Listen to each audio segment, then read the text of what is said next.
en cada una o si quiere dar también indicaciones. Y luego al final, si ellos quieren responder o hay en el público alguien que quiera comentar, también puede dejar la palabra. Digamos un día, como es un coloquio, Ah, ok. igualita, la misma dinámica. Listo, Ok, Daniel. sí. Así que cuando sí, y ahí toman notas, digamos, de ella, lo que ella diga, pero pensarlo hacia línea de investigación. Mira, aquí, ahí está la línea. Y así la colaboración. Y yo voy a empezar. Bueno, ellos son del mismo cuerpo. Yo voy a empezar también. Ok. El cuerpo es historia De historia. Ah, ok. Puede mencionar para que Registro. sepa. Ah, ok.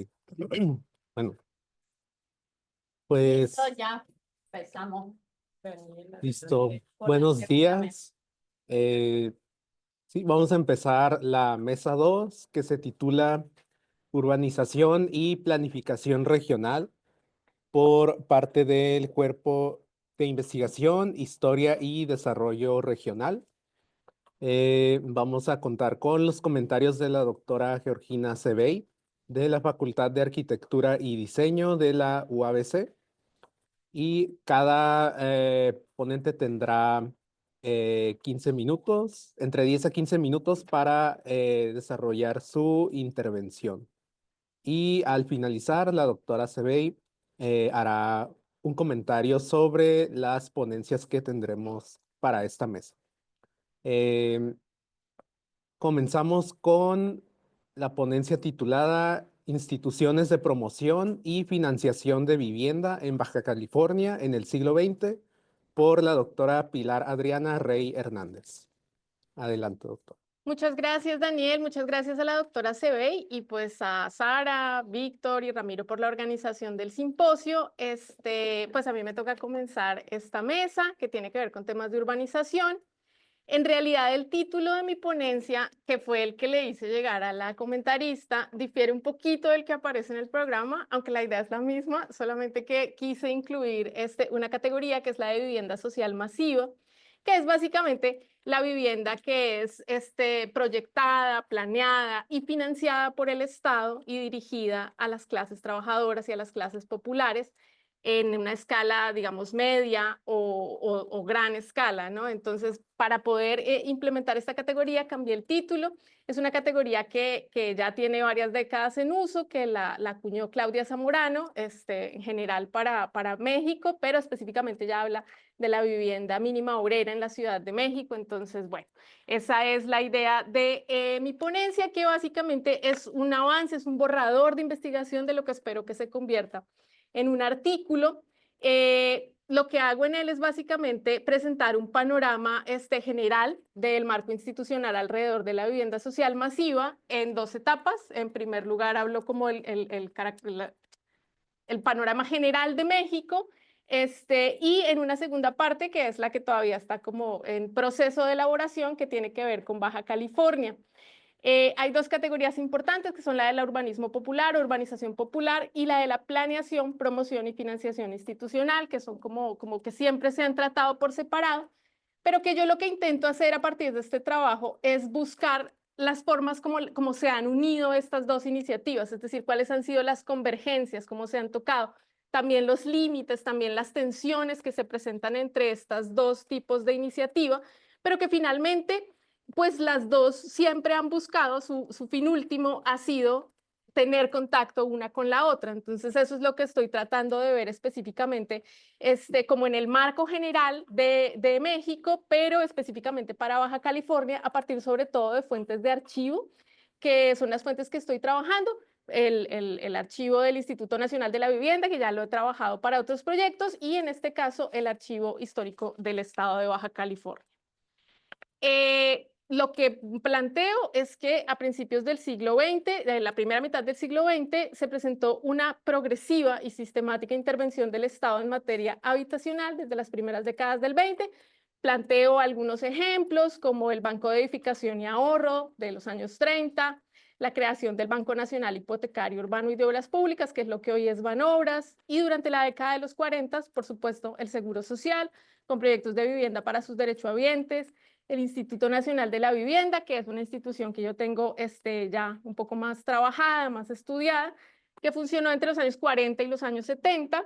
Y también comento que esta época fue un momento de atender el llamado problema de la vivienda en la mayoría de países de la región, es decir, esto no es una situación exclusiva de México, en donde lo que nos encontramos es la creación de bancos hipotecarios, instituciones de vivienda y, por supuesto, la influencia en algunos países más que en otros de la Alianza para el Progreso, a partir un poco de el diagnóstico de la necesidad de mejorar la oferta de vivienda en general, por supuesto, para las clases trabajadoras y para unas ciudades que están cada vez en mayor crecimiento. Lo que defino es que, bueno, esto por supuesto a partir de bibliografía y también de archivo, es que durante la primera mitad del siglo XX lo que hay es un conjunto de acciones y permisividades que se podrían resumir en regularización de colonias de fragmentación no planeada, que es una cosa que por supuesto va a seguir implementándose a lo largo del siglo XX, la construcción de proyectos para adjudicar, en primer lugar en renta, pero luego en propiedad, que fue como se empezaron a desarrollar sobre todo a partir de la década de los 50, y una de las funciones básicas de todas estas instituciones que siguen realizándose, que es la elaboración de estudios diagnósticos y también de censos.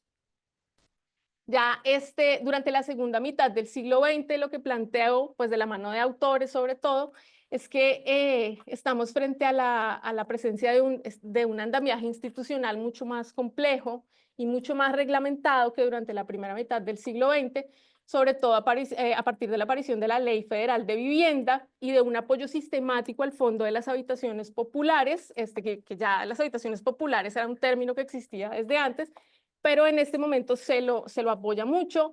Por supuesto, la aparición del Infonavit y el Fobiste en la década de los 70 y en 1976 la creación de la Secretaría de Asentamientos Humanos y Obras Públicas, que en el 88 pasó a denominarse Secretaría de Desarrollo Urbano y Ecología.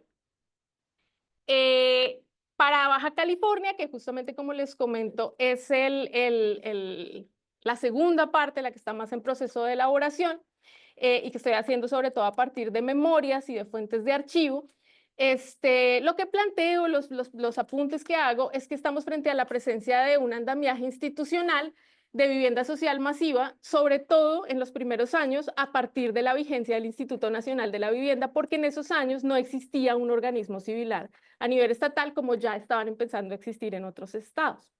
Ahí recojo el testimonio de Lorenzo López Lima, cuyas memorias me hizo el favor el doctor Gruel de facilitarme, pues como cuando desaparece el Instituto Nacional de la Vivienda, lo que aparece, y es la primera institución, digamos, a nivel estatal que hace presencia, es el Instituto Nacional para el Desarrollo de la Comunidad Rural y la Vivienda Popular, que es el INDECO, y que empieza a tener como mucha más presencia a partir de la década de los 70 y que genera justamente los primeros programas de vivienda popular, pero también de regularización de muchas colonias que ya existían de manera, digamos, irregular.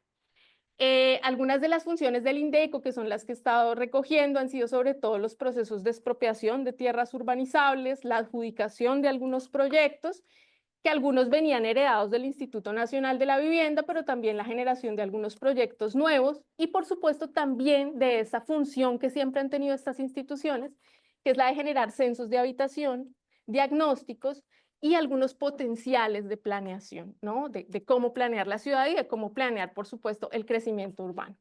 Uno de esos censos, de hecho, ahí como un poco como nota, en el año 73, pues es el que permitió adjudicar 100 hectáreas para la universidad, acá pues en el campus de Otay. Entonces, bueno, eso es lo que me encuentro trabajando.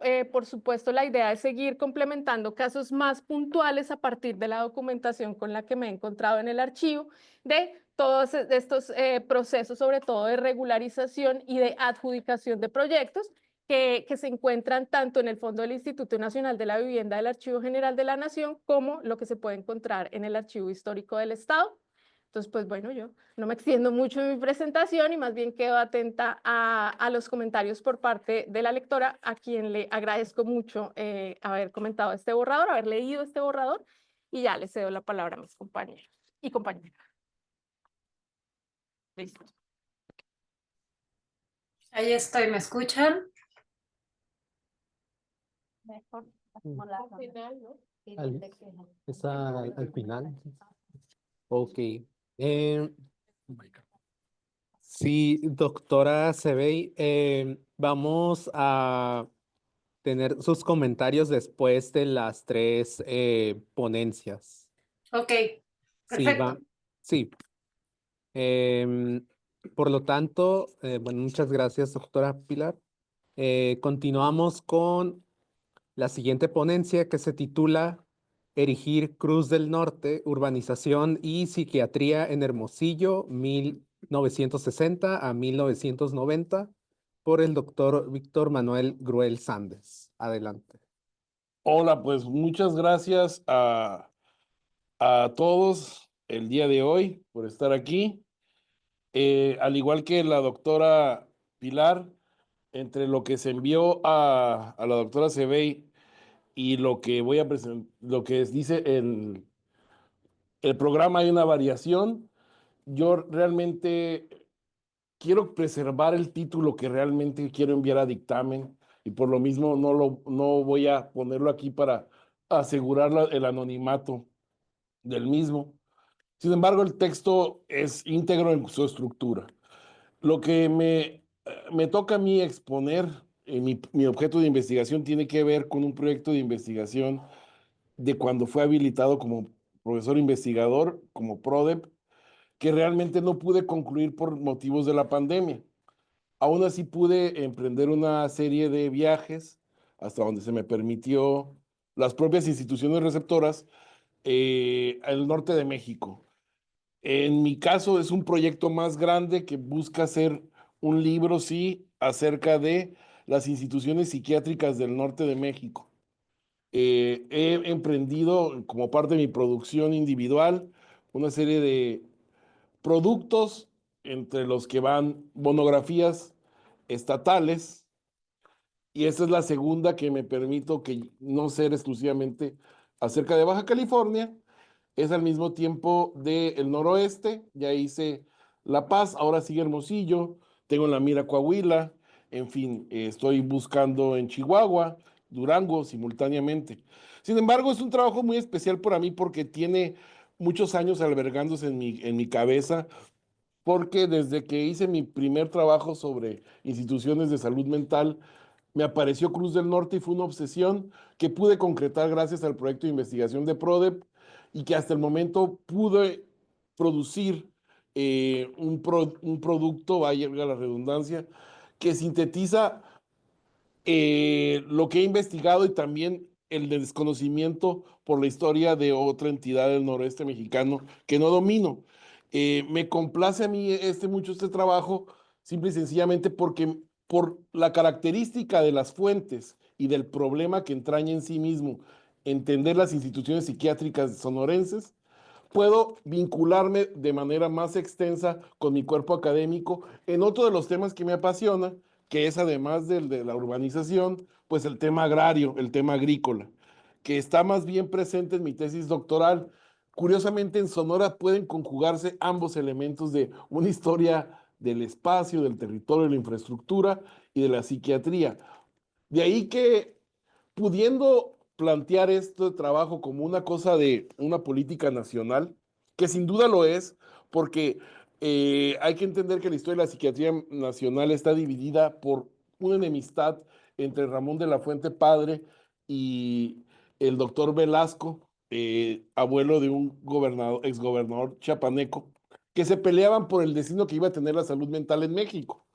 Díaz Ordaz se inclina por Velasco Suárez, dejando marginado a Ramón de la Fuente, y se emprende lo que va a ser denominarse la Operación Castañeda, que consiste en descentralizar el manicomio general de la Castañeda en Mixcoac, abierto desde 1910.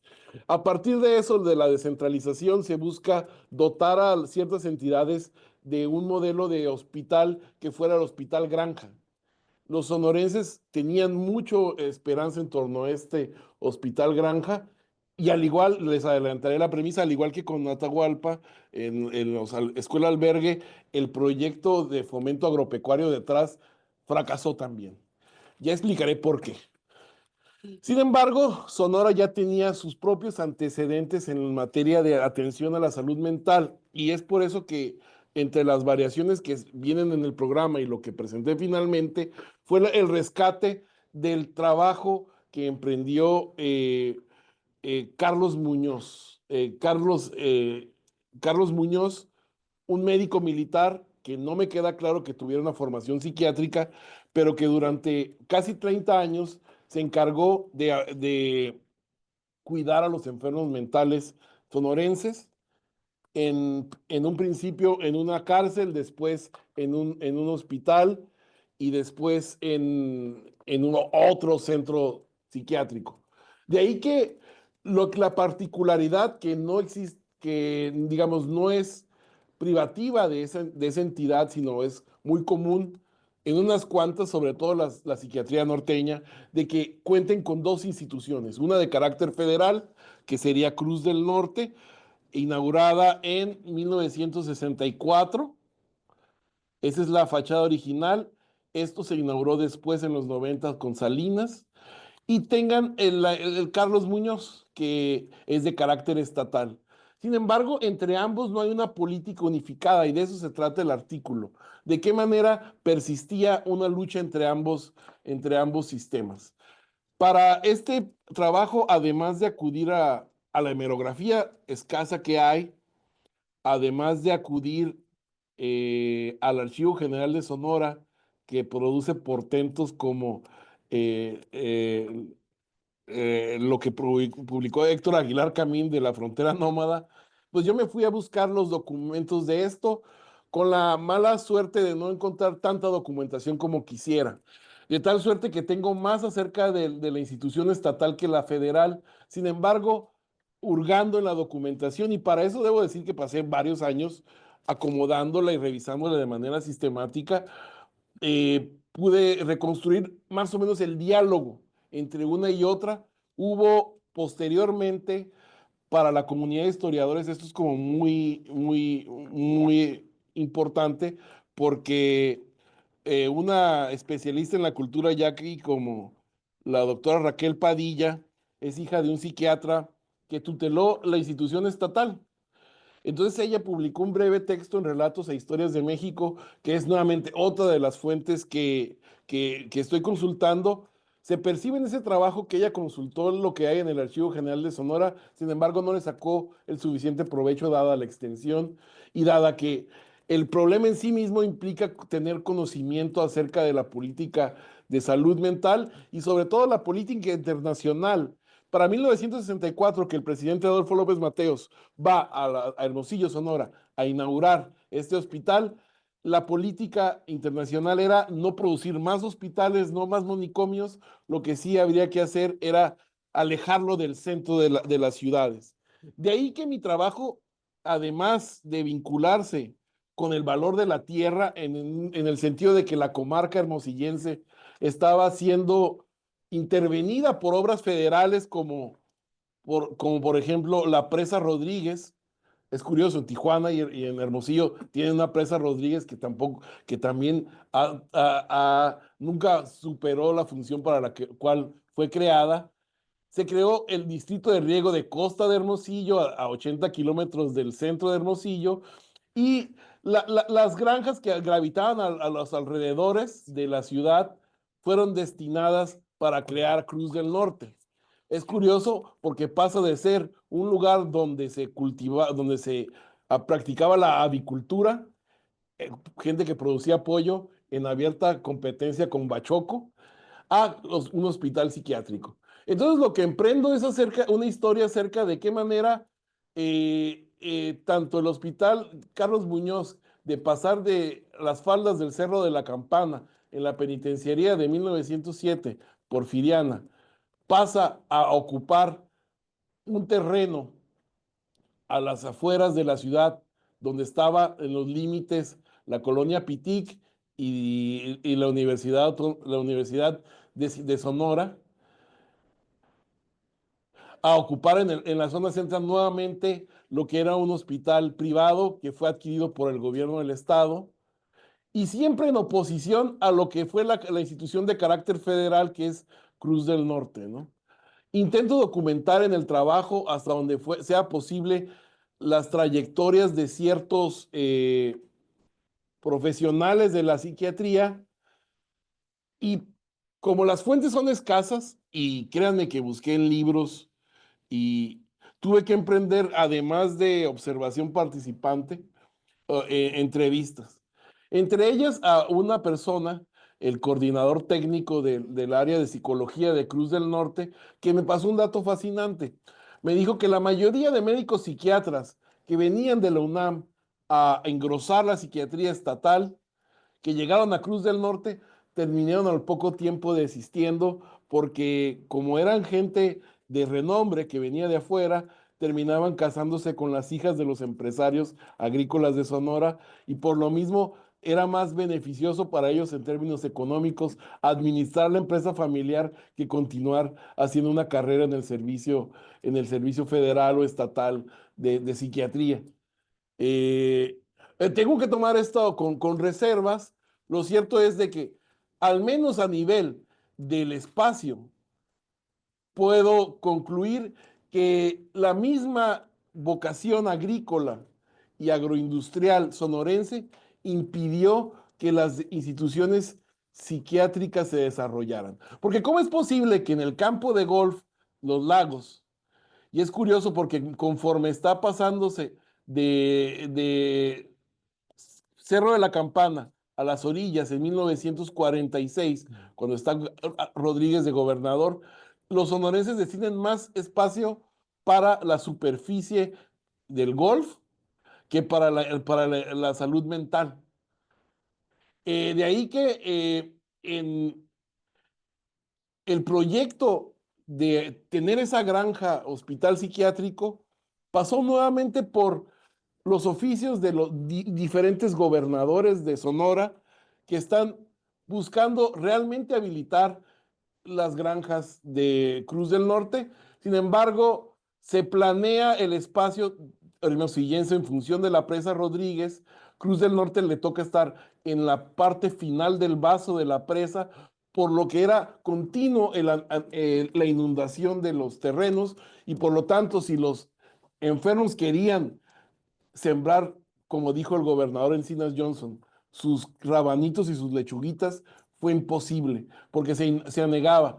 De ahí que después, habiendo tantos ingenieros hidráulicos en Hermosillo, no pudieran ir a hacer reparaciones sobre el área para que se pudiera implementar este proyecto psiquiátrico con la vertiente de terapia ocupacional agrícola que se buscaba. Entonces, esto me ha implicado que cada vez que voy a Hermosillo en alguna actividad, yo destino unas cuantas horas de mi itinerario haciendo observación participante en los dos respectivos hospitales psiquiátricos. De ahí que me complace mucho este trabajo porque no solamente hay una descripción empírica, sino que pude someter, no con tanto rigor ni con tanta riqueza historiográfica, la premisa de George Simmel acerca de la metrópoli y la vida mental, en el sentido de que las ciudades y las urbes y las metrópolis generan ciertos desajustes en términos de salud mental. Al menos a nivel de Sonora lo que pude ver es que esto ocurre a nivel de las instituciones, porque el valor del suelo y del espacio es tan alto que impidió que se desarrollase la psiquiatría en forma. Y pues bueno, estos son a grandes rasgos lo que tengo que comentar. Me complace mucho lo que la doctora Sebey lea. Yo pienso enviar una revista, el artículo. Todavía tengo margen para incorporar algunas de las observaciones que ella me haga o las inquietudes que tengan ustedes, mis colegas. Muchas gracias.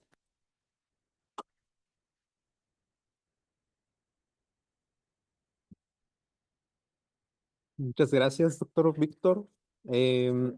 Continuamos con la tercera ponencia que se titula Tijuana, Ciudad Industrial, Parque Industrial Pacífico y Urbanización Periférica, por la doctora Norma del Carmen Cruz González. Adelante, doctora. Hola, buenas Buenas tardes y muchas gracias, doctora, por atender a este llamado, a comentar estos trabajos y también a quienes están aquí presentes en este martes, ¿no? Después de un fin de semana largo. Yo nada más voy a presentar algunas ideas, digo, traigo algunas fotografías en la presentación para que más o menos conozcamos o bueno, tengamos idea del espacio, ¿no? Que he estado viendo que este trabajo es producto de un proyecto que se hizo a partir de la convocatoria interna de la UABC y que yo puedo cambiar las diapositivas con esto. No, Con esto, ¿dónde está? Ah, perdón. Gracias, gracias. Entonces, este trabajo, pues estuvo marcado por los objetivos de desarrollo de los de, ay, ya se me olvidaron el nombre, las ODS, que son los objetivos de desarrollo sostenible, ¿qué no? Sustentable, en el número 11, que era el de ciudades y comunidades sostenibles. Y aquí, pues, con un grupo de especialistas, etcétera, etcétera, de diferentes cuerpos académicos, se hizo este proyecto y, bueno, yo estuve trabajando, ¿no?, sobre este tema. En general, Tijuana en el siglo XX ha ido cambiando de ser como un pequeño poblado a una ciudad industrial. Y bueno, el poblamiento del siglo XIX pues nos marca como números muy, muy pequeñitos que fueron cambiando y que durante el siglo XX hay un crecimiento exponencial en todo el periodo desde 1900 hasta en este último censo del 2020.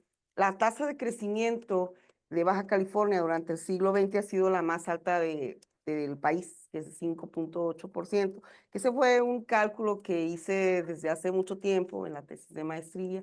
Y bueno, me acuerdo que en el censo del 10 hubo un pequeño ahí cambio en los números de las tasas netas de migración, porque, bueno, estas son las tasas de crecimiento de Baja California por municipio y por localidad, que nos da una idea mejor de cómo fue el crecimiento y de cómo en la primera mitad del siglo XX se notan mucho más altas, pero siempre ha sido sostenible y ya en el periodo del 40 al 50 creció 4 veces la población y fue pues altamente creciendo, ¿no? Durante todo el periodo. Estos saldos netos migratorios que les comento, en el 2010 tienen ahí un aparente descenso. Yo creo que este descenso no es como tal, sino que es una medición que no estuvo muy bien hecha, ¿no? Pero bueno, ahí está, este es el número y hubo como hipótesis y publicaciones sobre qué pasó en el 2010, pero vemos una especie de recuperación en el 2020. Entonces, ahí es que hay que hacerlo como se hizo en el censo de 1980, que no sirve, y que se hicieron todos los cálculos para dar como el seguimiento entre el censo de 1970 y 1990, ¿no? En este caso hay que hacer lo mismo con las tasas o saldos netos migratorios de Baja California entre el 2000 al 2020. Y bueno, probablemente descendió, sin embargo, no significa que ha dejado de recibir población. O sea, los saldos netos migratorios es la resta entre pues entre los que entran por los que salen, ¿no? Pero aquí el asunto es que siempre Baja California es una entidad receptora, siempre ha recibido población. Es decir, no tenemos saldos netos migratorios negativos, nunca se han tenido. Entonces, esto da un panorama del crecimiento, pues, de las diferentes ciudades y en este caso de Tijuana. Y bueno, yo he ido dándole seguimiento a los datos o a los números absolutos ¿no? Y a los relativos en torno al crecimiento por municipio y por localidades, porque la localidad nos permite medir mucho mejor el dicho crecimiento, a diferencia del municipio, porque este fue cambiando de también como de área geográfica, y aquí tengo las tasas de crecimiento también hasta el 2020, ¿no? Entonces, antes de seguir con esto, bueno, dije, ok, pues tengo algunas cuestiones porque tuve que ponerme a ver qué tipo de ciudad se fue haciendo o qué tipo de ciudad fue Tijuana, ¿no? Haciéndose, y se le llama o se le denomina ciudad industrial, pero ¿qué es una ciudad industrial? Entonces, una ciudad industrial es que las estructuras urbanas afectadas, o sea, dice, se refiere a las estructuras urbanas afectadas por los procesos capitalistas y sistemas de producción mecanizada desarrollados principalmente desde el siglo XIX. Y luego hay pues otra, ¿no? Es la ciudad que recoge la influencia de los cambios productivos determinados por la revolución industrial con todas sus implicaciones políticas, económicas y sociales. Pero ya el problema con las ciudades fronterizas o en algunas del norte y en específico de Baja California es este tipo de comparaciones siempre, y que, bueno, ya lo dijo Atahualpa, o sea, hay un gran centralismo, entonces todo se mide con respecto al poblamiento del centro de México, pero aquí hay que deslindarse y hay que cambiar esa perspectiva. Y bueno, es bien difícil porque las instituciones de todas maneras siguen usando términos como para otro tipo de ejemplos, ¿no? Entonces, pues una definición ya como más nueva sobre ciudad industrial, y viendo estas características que tenemos aquí, es ciudad industrial, dice, son aquellas poblaciones creadas ex novo por y para ejecutar uno o varios procesos productivos de manera unívoca o en simbiosis con otras actividades académicas. En estos casos, bueno, se planifican para los trabajadores y administradores, así como los equipamientos necesarios para el desarrollo de la vida cotidiana. Entonces ya sabemos nosotros que Tijuana siempre ha tenido pequeñitas fábricas que fue creciendo, y ya dejando de lado esta historia del centro de la ciudad y de la Tijuana, de los tijuanos, ¿no? Como tal, del centro de la ciudad. Bueno, ya la gente que fue poblando o que se fue, pues asentando en todo y bueno, toda la parte del río y hacia la mesa y hacia el este de la ciudad y sur, ¿no? Y a la hora de ver, dije, ok, pues yo empecé trabajando el Parque Industrial del Pacífico, y a la hora de ver la documentación dije, ah, caray, pues casi no hay nada. Y entonces está bien difícil porque además el parque es muy nuevo. No es de los primeros, no fue de los más viejos, es de los más nuevos. Entonces, y luego también viendo estos conceptos, bueno, dices, ok, ¿qué es un centro industrial o un parque industrial, no? También dice, un centro industrial como tal son las edificaciones a cargo de una administración única y con equipamiento mínimo para albergar industrias, pero que no alcanzaban la superficie más pequeña de 6 hectáreas que exige la Secretaría de Comercio y Fomento Industrial, SECOFI, para reconocerlos como parques, porque el problema era que, bueno, un parque industrial es como muy, muy, muy grande, pero eso no lo tenemos. Entonces, Wilfrido Ruiz y Salvador González hicieron una nueva reclasificación, y entonces lo clasificaron por tamaños y dijeron, ah, bueno, pues tenemos parques pequeños que son de 6 a 20 hectáreas, tenemos medianos que son de 21 a 100 hectáreas y muy grandes si suman más de 100 hectáreas, ¿no? Entonces hubo que hacer medidas prácticas y más operacionales para el desarrollo de la ciudad, y esta idea de que está la industria, bueno, la industria, pero en este caso son maquiladoras, y que alrededor hay todo un circuito, ¿no? Económico, etcétera, etcétera, social. Y bueno, también está este asunto, ay, ya se me perdió ¿cuántos minutos llevo? 9:30. Ah, bueno, entonces aquí tenemos también este grado de especialización. Lawrence Taylor habla de un concepto de maquiladora, y dice, Ah, caray, ya se me perdió. Espérenme tantitito, por favor. Él habla de cómo, a ver, espérenme tantito, por favor, porque según yo lo tenía. Dice, programa de aprovechamiento de la mano de obra sobrante a lo largo de la frontera con Estados Unidos, ¿no? Entonces, estamos hablando de un grupo o un programa de aprovechamiento de esta mano de obra sobrante que trabaja en las maquiladoras y que maquila, pues viene como de molienda y de, pues ya no una cuestión productiva y sino de ensamblaje, ¿no? O embalaje, como pues nosotros ya todos lo conocemos. El Parque Industrial Pacífico es, pues, se señala en el mapa, y bueno, aquí tenemos la cantidad de parques industriales, hay 938 plantas maquiladoras, aproximadamente 609 se encuentran en Tijuana, hay más de, pues yo creo que ya ahorita 400,000 empleos que se generan alrededor de eso, y hay una compañía muy importante que hace mucho trabajo, pues, de la construcción de las dichas maquilas, que estuve buscando y es un formato que se llama tilt top, ¿no? Que es como, como paneles de cemento y que ¡fum! Se ponen, se paran y se alrededor. Y muchas casas Urbi también están construidas de esta manera. Y bueno, es el grupo Atiza, ¿no? El grupo Atiza tiene allí un trabajo muy importante económico sobre, en específico, bueno, Tijuana y los parques industriales, y los sectores han ido cambiando, pues, pero hay porcentajes de el tipo de empleadores y sectores que están, que son el electrónico, médico, metal mecánico, automotriz, plásticos, aeroespacial, ahora, ¿no?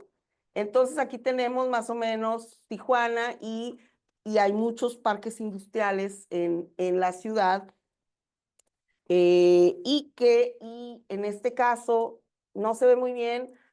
¿No puedo apuntar con esto?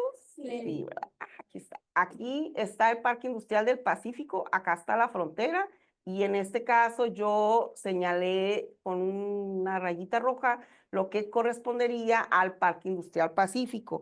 El Parque Industrial Pacífico inició aproximadamente en La Gloria en 1986 y bueno, 1989 aproximadamente, con Industrial Pacífico y en el 87 y Nórdica en el 1994, que es una maquila que se recuerda por ciertas cuestiones.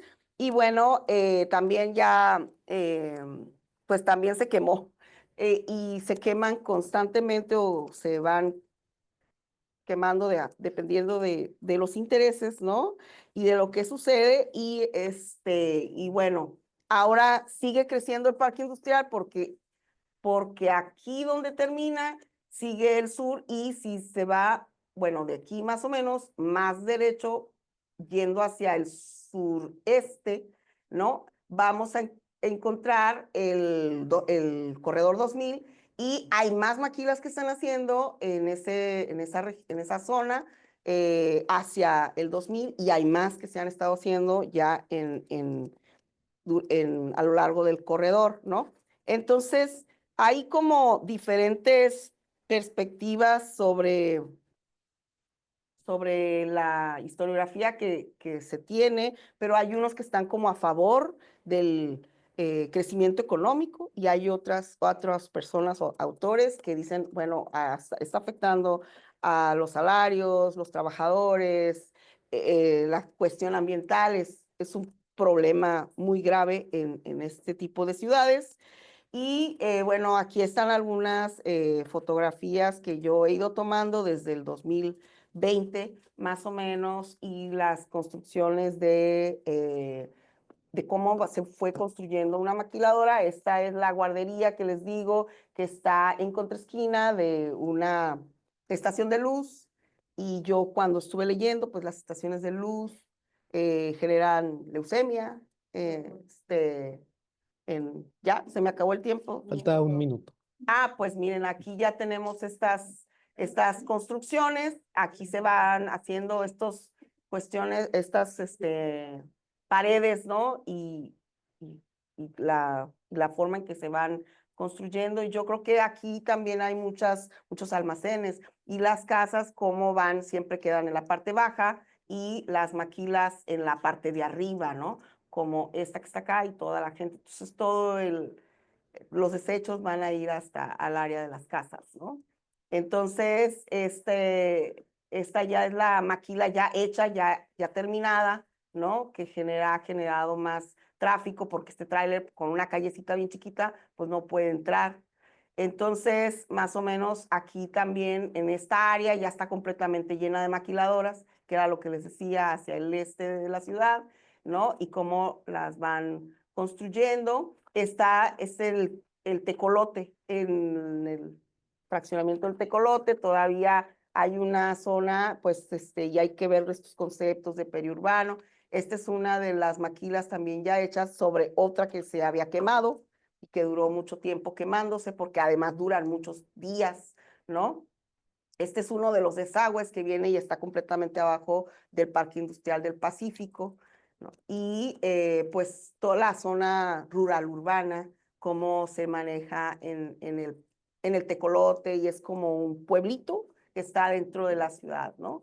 Entonces aquí es pues donde están los que van jalando a la gente para trabajar en las maquilas, y y creo que ya es. Muchas gracias.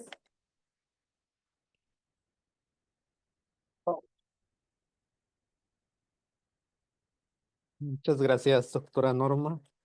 Me parece que es Ya fui a la la parte donde última, se va a desconectar la doctora. ¿Se ve? Las 12:50. Sí, pues, Ah, 12:50. pero todavía falta. Ah, puede ok. empezar y ya cuando se tiene que. Ah, ok. Entonces aquí está el. Entonces empieza la doctora Muchas Sebey, gracias. ¿verdad? Ok. Lo apago, se apaga. Bueno, vamos a dar paso entonces a los comentarios de la doctora Sebey. Adelante.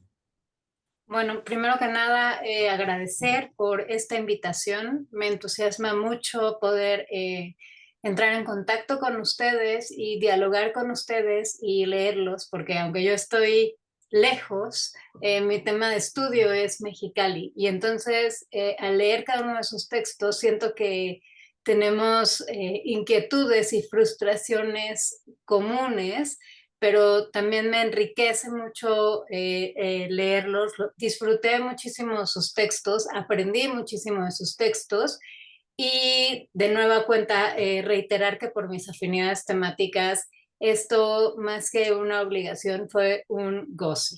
Voy a empezar con los comentarios al texto de la doctora Pilar del Rey. Bueno, las lecturas de este texto fueron en particular muy importantes, porque como avanzaba en la lectura pensaba, ¿cómo no tuve este texto hace un año cuando estaba cuando estaba escribiendo sobre un proyecto de vivienda social en Mexicali de 1973, y me enfrenté a esta aridez de información y de lugares como inconexos para encontrar la información? Era como, literal, era Mexicali, y encontrar esa información de la vinculación estatal de la vivienda para entender ese proceso era como un desierto. Entonces me hubiera encantado poder leer este texto hace un año, así que considero que una vez publicado va a ser un gran avance y va a ser de gran ayuda para nosotros. De ahí, mi primer comentario: creo que el trabajo de la doctora del Rey responde a un gran hueco presente en la historiografía urbana de la región. Al centrar su análisis en Baja California, la doctora cubre una laguna importante en la historiografía sobre la vivienda en México. Esto es especialmente valioso dado el crecimiento acelerado y atípico de las ciudades fronterizas como Tijuana y Mexicali. De hecho, me sorprende, agradezco este texto, pero mi pregunta y lo que me sorprende es por qué esto no se está haciendo desde hace varias décadas, pero es gratificante saber que esto ya está pasando. El texto aborda la evolución de la política de vivienda social masiva en México durante el siglo XX. Su propuesta consiste en presentar un panorama histórico e institucional de las entidades públicas que participaron en la planeación, financiamiento y gestión de vivienda para sectores populares, tanto a nivel nacional como regional. Considero relevante mencionar el manejo de escalas que presenta este trabajo, pues como han escuchado, la autora transita entre la escala nacional para luego centrarse en la escala local, de manera que inserta y subraya la pertinencia del estudio de la escala regional. En otras palabras, esta contextualización amplia y bien documentada enmarca en una base sólida las políticas de vivienda en el contexto posrevolucionario mexicano, destacando actores claves como el Instituto Nacional de la Vivienda, INDECO, Infonavit y Fobiste. Uno de los aportes, considero, es una genealogía institucional detallada que permite entender las transformaciones políticas y sociales relacionadas con la vivienda. De ahí que considere que el trabajo servirá a investigaciones futuras y yo al menos quiero verlo ya publicado. Mis dos comentarios, que son más bien preguntas, tienen que ver con la falta de un apartado o un párrafo que vincule el neoliberalismo con la debacle de muchas de las políticas de viviendas estatales, y esto cuando se está hablando de la segunda mitad del siglo XX, ¿no? Y cómo es que de ahí empiezan a surgir otras estrategias. Sí, la autora menciona que la segunda mitad del siglo XX es una estructura más organizada y más institucionalizada. Es importante mencionar, creo, qué es o cómo desestabilizan las políticas neoliberales esta segunda mitad que ya parecía un poco más estructurada, que había abrevado de la experiencia de la primera mitad del siglo XX.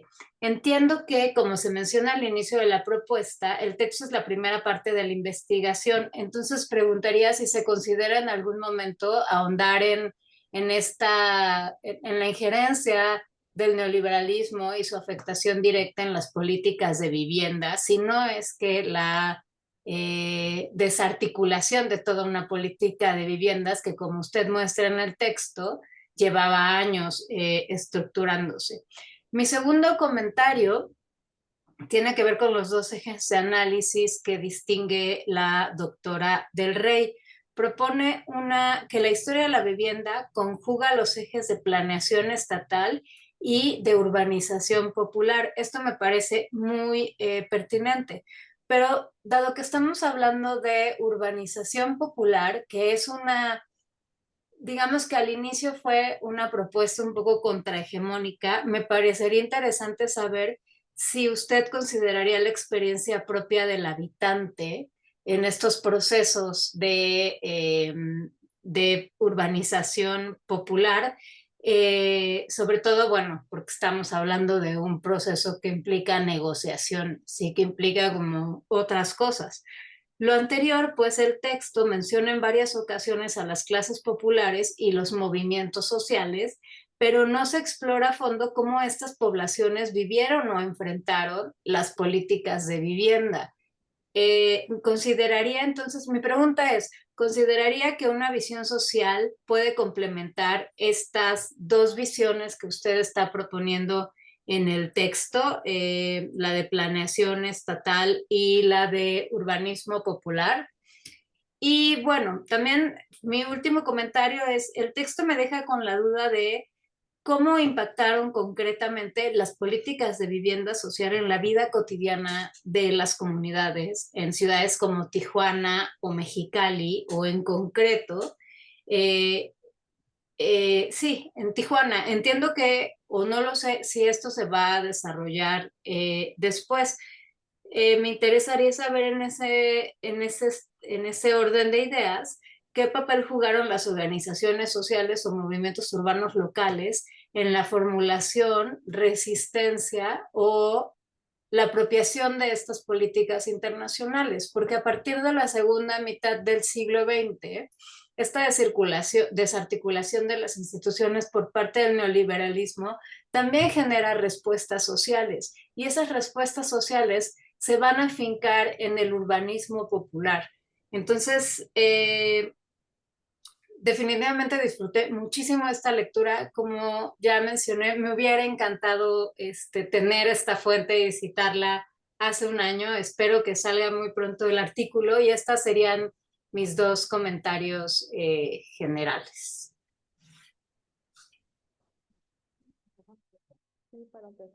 Para que hagamos la pausa. Ok.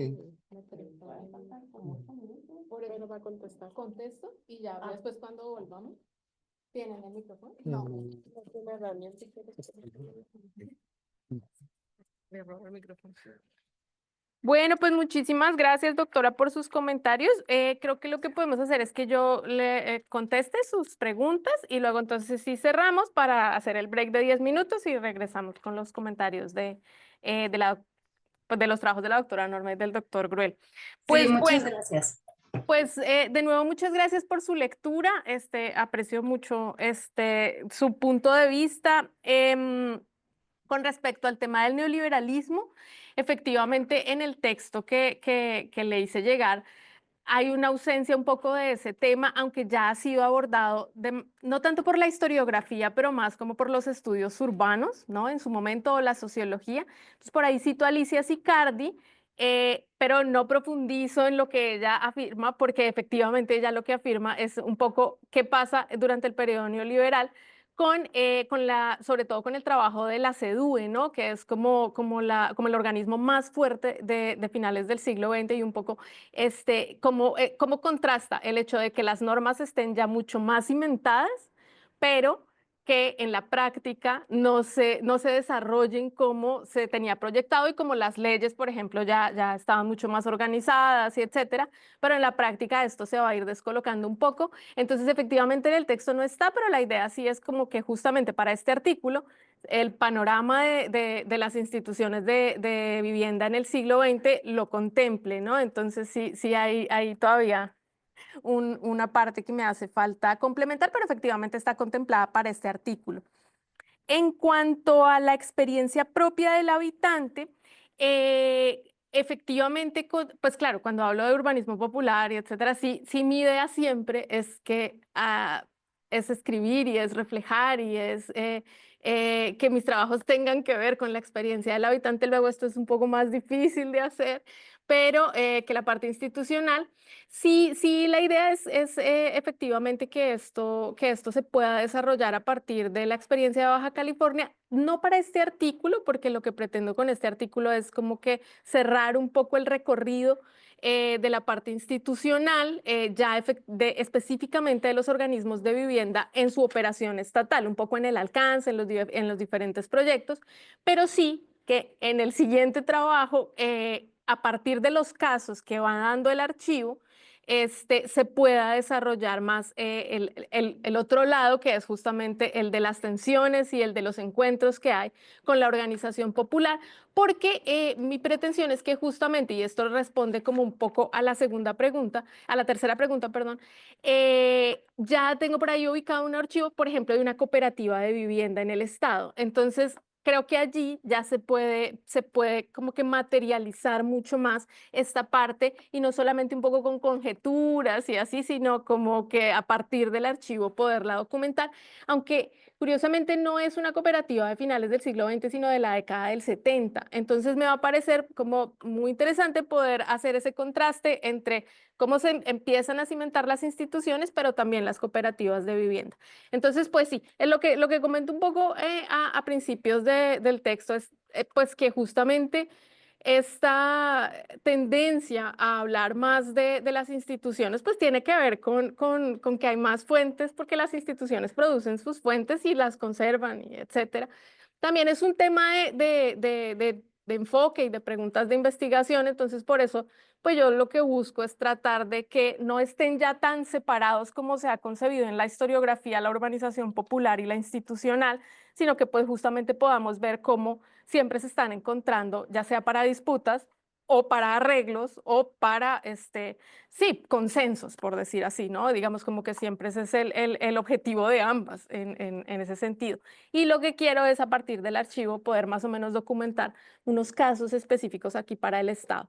Entonces, pues nada, pues ya esperemos que pronto esté en dictaminación el artículo y ya después les comentaré cuando salga.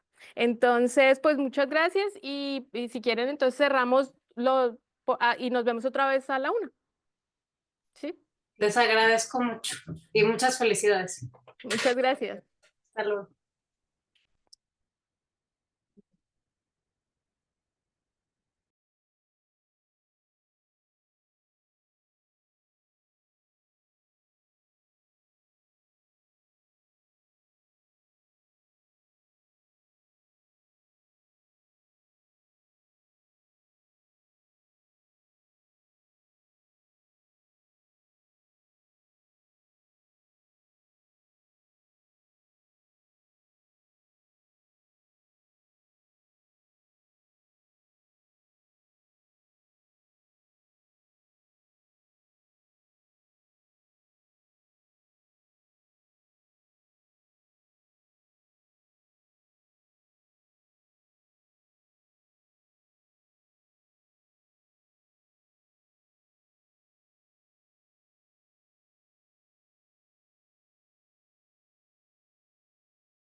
Les pido una enorme disculpa. Esto se retrasó más de lo previsto. Tenemos pocos minutos, ¿verdad? Ok. Voy a leer los comentarios sobre el trabajo del doctor Gruel. Y bueno, básicamente quiero destacar que se trata de un trabajo de sumo interés en el que el investigador demuestra una notoria destreza para hacer hablar el archivo, y eso se agradece porque es cada vez más extraño leer investigadores que tengan esta capacidad de hacer que el archivo hable. Hay un estupendo desarrollo de la historia de los hospitales de Hermosillo, de sus gestiones y problemas, y ahí es donde destaca el trabajo de archivo. Pero mi comentario se orientaría tal vez hacia la sugerencia de indagar un poco más en la vinculación espacial y mental que el texto promete como objetivo. En este mismo sentido, y dado el prolífico desarrollo histórico de las instituciones, considero que sería importante ahondar más sobre dos figuras de relevancia en el texto, los doctores Nava y Padilla. Esto es, siento que hay un diálogo y hay mucha investigación ahí, pero no sabemos dónde estudiaron, qué leían, cuál era su presencia en el ámbito social, si participaban en los debates públicos, porque ellos sí aparecen en los archivos. ¿Cuál es la postura especialmente del doctor Padilla, de este sujeto histórico, en relación con una psiquiatría moderna que se enuncia, pero yo creo que no está todavía desarrollada con entera claridad? ¿Cuál es el modelo terapéutico que seguían? ¿Cuáles eran las leyes de salud mental con las que el doctor Padilla empatizaba? Esto creo que enriquecería mucho el texto, y ahí es que podría verse esta reflexión sobre la interrelación de la vida mental y la ciudad. Si bien el doctor menciona en la página 30 que el desarrollo del planteamiento simeliano sobre la ciudad no es posible porque, cito, Hermosillo no es Berlín, lo cierto es que esta sentencia, para un lector que no es de la región como yo, nos ayudaría, o sea, no es claro, creo que se necesita una caracterización más precisa sobre la urbe para entender cómo es que hay esta posible vinculación urbe y vida mental. De nueva cuenta, con una pintura más nítida de la ciudad de Hermosillo, la interrelación vida mental y ciudad tal vez se prefigura de modo más preciso. Mi énfasis en eso proviene precisamente porque considero que la propuesta de una vida mental en la ciudad, aplicada a un objeto de estudio como una ciudad del norte como Hermosillo, resulta sumamente valiosa y puede abrir líneas de discusión pertinentes. Y me parece que hacia el final del texto, el doctor Gruel cierra tajantemente con esta cuestión, y yo considero que es una cuestión súper valiosa que podría seguir discutiéndose a lo largo del texto. Y mi último comentario tiene que ver con la relación rural y urbano. Si Hermosillo, como se propone en el texto, se mantuvo rural, sería interesante ver cómo funcionaban las obras de modernidad en estos entornos, porque la primera obra que usted presenta, la que está abajo, es una obra totalmente moderna. ¿Cómo es que se insertan estas arquitecturas modernas en un contexto rural? Me interesa, o sea, un paréntesis al respecto. Sería interesante ver cómo la arquitectura de estos espacios están respondiendo a paradigmas de la psiquiatría moderna. ¿Y cuáles son esos la arquitectura? Hay muchos estudios sobre arquitectura que nos explican cómo es que los espacios son ideados para atender a las nuevas necesidades de la psiquiatría moderna. Sería magnífico poder entender esto aplicado a ese caso tan extraño de un edificio con fachada moderna que se inserta en el contexto de Hermosillo. Y esto se vincula con uno de los supuestos del texto que podría discutirse con más profundidad. Me refiero al mencionado al inicio del texto, en el que se plantea que que se está partiendo del supuesto de una narrativa básica acerca de la transición rural-urbana. Y creo que eso se menciona al inicio, pero no queda claro.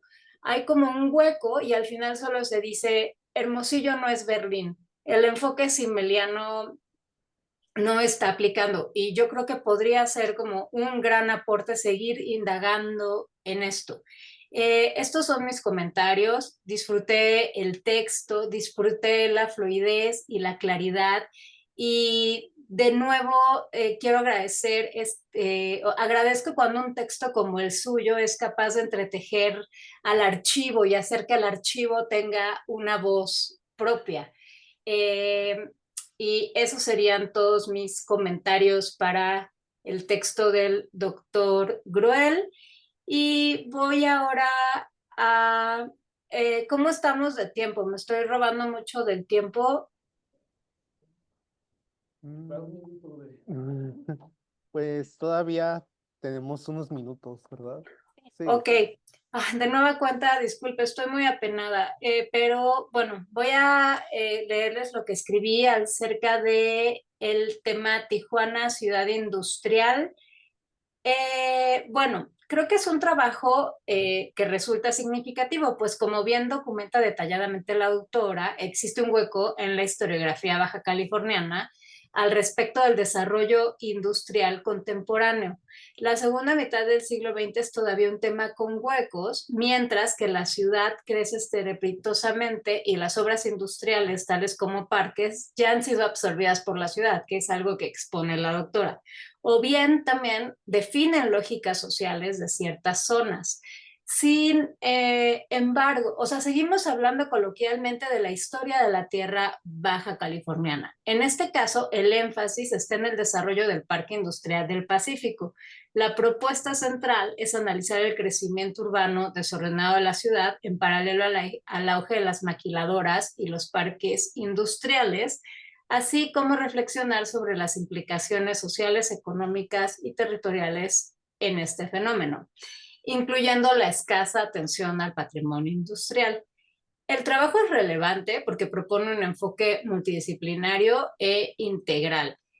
Es un texto en el que hay entrelazada historia urbana, urbanismo, sociología, y hay un análisis muy complejo y contextualizado. Me gusta y me parece interesante, y creo que hay como una gran mesa de trabajo en la que se están mostrando fuentes documentales, hemerográficas, visuales, lo que enriquece la narrativa del estudio. En el mismo sentido, al visibilizar un tema tan poco estudiado, la ciudad industrial plantea preguntas sobre el patrimonio industrial. Me pareció muy interesante la mención al continuum rural-urbano y a los espacios emergentes durante el texto. Siento que esto añade mucha profundidad conceptual, pero siento que en esta etapa inicial todavía no se está desarrollando con profundidad teórica como para empezar a cuestionar cuál es ese continuo. Me gusta también que el trabajo de la doctora Cruz conecta procesos de migración, industrialización, crecimiento y políticas públicas, mostrando cómo se entrelazan localmente fenómenos globales como el libre comercio y la economía de la maquiladora. Surge de este panorama de la propuesta presentada una discusión que yo considero no está subrayada, pero sí está enunciada en el texto sobre cómo historiar un proceso aún en desarrollo, el de la maquila. Me quedaría la duda si es intención del texto vincular el tema del parque industrial y la maquila con el patrimonio y cuál sería la metodología al respecto. ¿Qué quiero decir con esto? Que aunque el texto ofrece un panorama amplio y bien documentado, siento que todavía no es claro cuál es el problema central del texto, porque inicia con el patrimonio industrial y los cuestionamientos del patrimonio industrial. Entonces hay como un viaje entre historia urbana, crítica de la política pública, historia del trabajo y análisis territorial. Y entonces creo que la propuesta inicial, que es muy sugerente, de establecer un marco teórico sobre el patrimonio industrial en ciudades fronterizas, sería sería como el camino que permitiría abrir y conectar todos estos condicionantes sociales, culturales, económicos que usted ya está detectando en este texto. Y bueno, básicamente esos serían todos mis comentarios. Lamento mucho este contratiempo que me impidió estar aquí. ¿Ya acabó el tiempo de la reunión o todavía hay tiempo de respuesta? Sí, podemos hacerlo, sí, sí, no hay problema. Bueno, yo rápidamente un minuto, pues muchísimas gracias, doctora. Digo, a pesar de este problema que... No escucho, perdón. A pesar de que tuvimos este pequeño problema del tiempo, creo que fue un acierto haberle invitado, doctora, y le agradezco por la lectura que hizo de mi trabajo. Usted sabe que mi tema también es Mexicali, pero de pronto, con fines de ganar objetividad, uno tiene que ir a lugares de los que desconoce muchas cosas, y en mi caso, Hermosillo lo es tal. Realmente el texto de Simmel y la vida berlinesa y las cosas que le impone a la observación de la vida mental me ha fascinado, pero no logro aterrizar esa discusión historiográfica más que sumando ejemplos, otros ejemplos de otras ciudades. Y la historiografía tiene documentado un poco como en Estados Unidos, en el área de San José, California, sí, y quiso implementar lo que en México que se buscó implementar, que era un programa de terapia ocupacional para enfermos mentales en la agricultura. Pudiera ahondar más en esas experiencias, pero creo que a grandes rasgos, y no es porque esté aquí presente, creo que la conceptuación que tiene la doctora Diana Méndez acerca de las agrociudades, que ya está siendo citada en el trabajo, pudiera estirarse más para explicar estos aspectos de la vida mental, que desde luego muchísimas gracias por su lectura, y no me resta más que pues esperar a que algún día podamos trabajar juntos a nivel de cuerpos académicos, etcétera. Muchas gracias.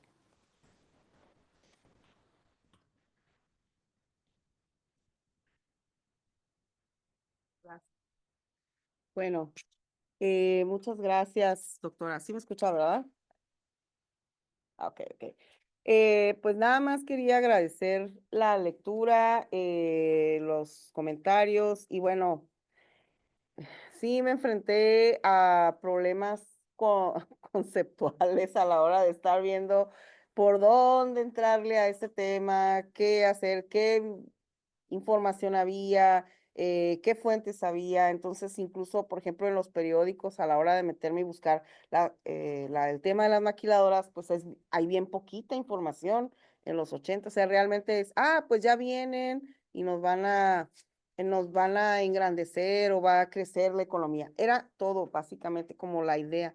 Pero sí, yo también concuerdo en que el concepto de patrimonio industrial, o bueno, al menos esa línea puede ayudar como a entretejer la historia del Parque Industrial Pacífico en especial, o bueno, de otros, ¿no? Parques industriales quizá, pero en este que es como más nuevo que otros de la ciudad y que generalmente la bibliografía se ha centrado en los inicios que fueron, no sé, 2, 3 décadas atrás, con el Programa Nacional Fronterizo, etcétera, etcétera.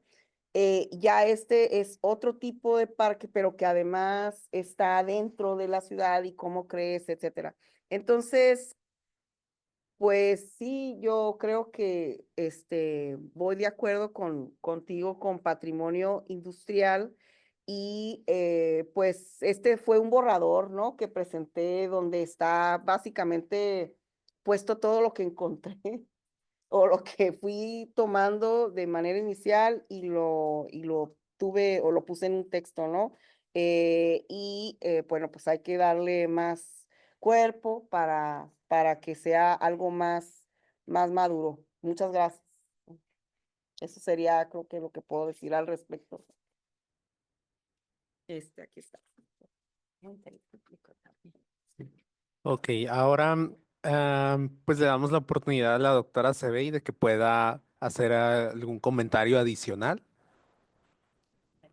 O también alguna persona del público que quiera hacer una pregunta o que tenga un comentario. Pero primero, si la doctora Sebey quiere responder o hacer algún comentario adicional, tiene la palabra.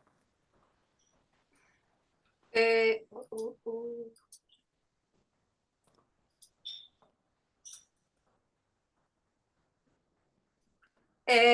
Sí, pues no, nada, de nueva cuenta, disculparme, me hubiera gustado que este diálogo fuera más largo y prolongado. Y sobre el último comentario, a mí la idea de hablar de patrimonio industrial contemporáneo en una ciudad del norte me parece una propuesta brillante y que podría detonar muchísimas discusiones y a partir de ese eje se pueden organizar temas de infraestructura, de desarrollo social. Me parece es un tema súper interesante. Felicidades y gracias nuevamente por invitarme a dialogar con ustedes y a leer sus trabajos. Fue un placer.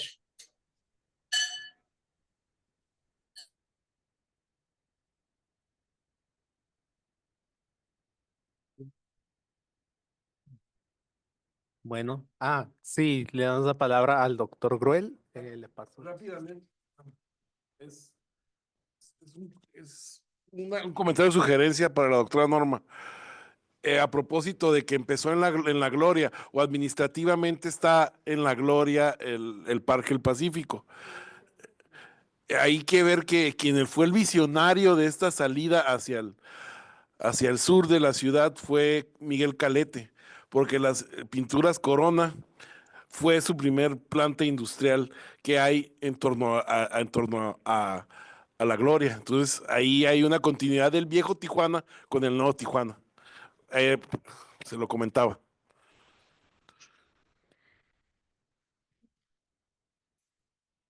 Le toca cerrar la mesa. Bueno, pues vamos a proceder entonces a cerrar la mesa. Número 2, urbanismo y planificación regional.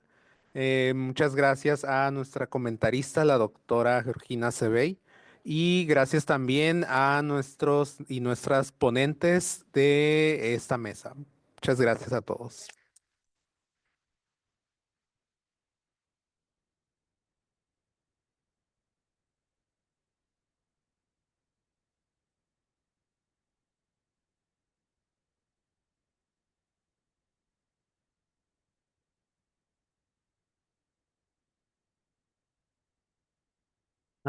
Sí, le vamos a hacer llegar su constancia por correo, doctora. Saludos. Y le mandan saludos también. Muchas gracias y saludos. Me hubiera encantado estar allá con ustedes. Me encanta Tijuana. Un abrazo.